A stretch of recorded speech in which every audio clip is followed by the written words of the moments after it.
Hey everyone, welcome back.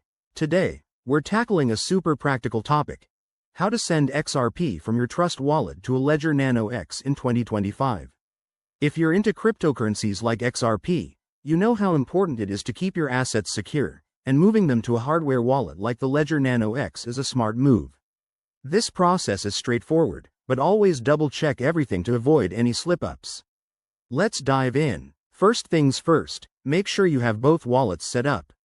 You'll need the Trust Wallet app installed on your phone and your Ledger Nano X device unlocked and ready.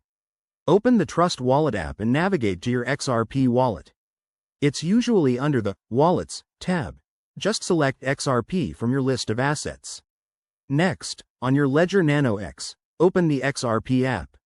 This is crucial because you'll need to confirm the transaction directly on the hardware device for security. Once that's done, go back to Trust Wallet and hit the Send button for your XRP.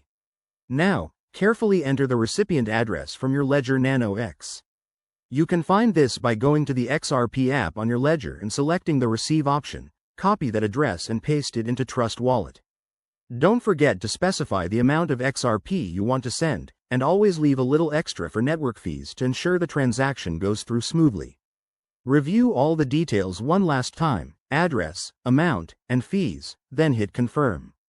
On your Ledger Nano X, you'll see a prompt to approve the transaction.